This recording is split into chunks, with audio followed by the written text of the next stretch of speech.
Saudara Presiden Prabowo Subianto gencar melakukan efisiensi anggaran belanja di kementerian dan lembaga. Hal ini dilakukan karena Presiden menemukan anggaran yang efeknya tidak berdampak ke masyarakat.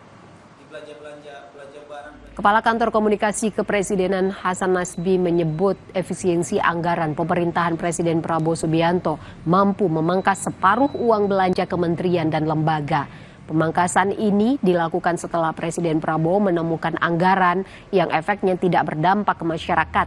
Di antaranya pos perjalanan dinas dari total 44 triliun rupiah dipangkas menjadi 20 triliun rupiah.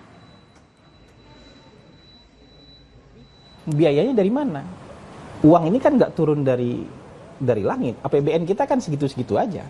Jadi setelah disisir, pemerintah menemukan nih, Presiden menemukan nih, ada yang belanja-belanja yang substansial.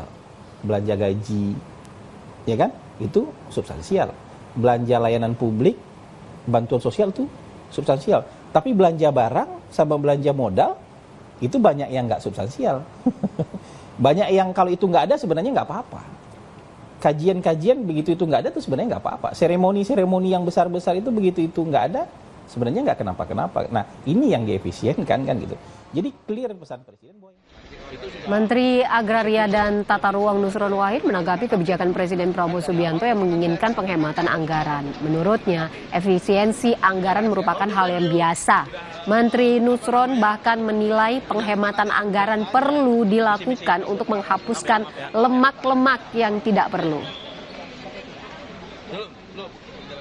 Dalam rangka untuk menghapuskan lemak-lemak yang tidak perlu itu biasa.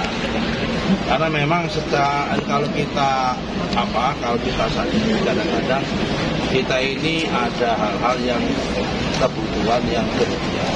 Apalagi kalau kami kan saat ini sudah punya gedung pusdiklat di Cikeas, ada kamar tidurnya, ada ruang meetingnya, sehingga yang biasanya full paket meeting di hotel-hotel kita pangkas, kita pindah ke sana, sudah lebih murah.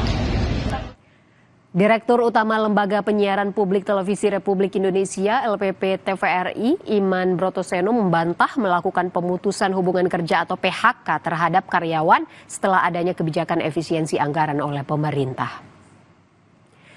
Hal itu disampaikan Dirut TVRI Iman Brotoseno dalam rapat dengar pendapat di Komisi 7 DPR Rabu siang untuk menanggapi isu bahwa TVRI melakukan PHK massal karyawannya.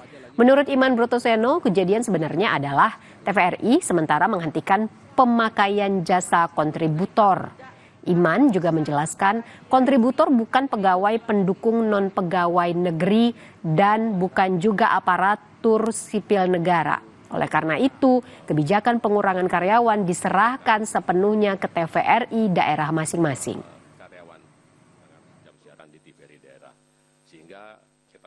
Perlu kami sampaikan juga bahwa memang ini hanya terjadi di TVRI penyiaran daerah. Ya, kalau di pusat relatif tidak ada. Kami tidak melakukan apapun terkait dengan outsourcing, driver, satpam, security dan sebagainya. Tidak ada. Jadi memang hanya ada di TVRI penyiaran daerah, dan itu berbeda-beda pimpinan. Jadi ada juga kepala stasiun yang tidak merumahkan sama sekali juga, ada juga gitu. Bahkan mereka contoh misalnya di Jambi itu kontributornya malah dialihkan pembiayaannya oleh Pemprov, yang bayar Pemprov gitu. Jadi ada inovasi-inovasi dari setiap kepala stasiun. Tapi ada juga yang merumahkan, ada juga yang cuma 4 orang, ada juga yang 1 orang. Jadi macam-macam, relatif macam-macam. Tapi intinya kami akan sampaikan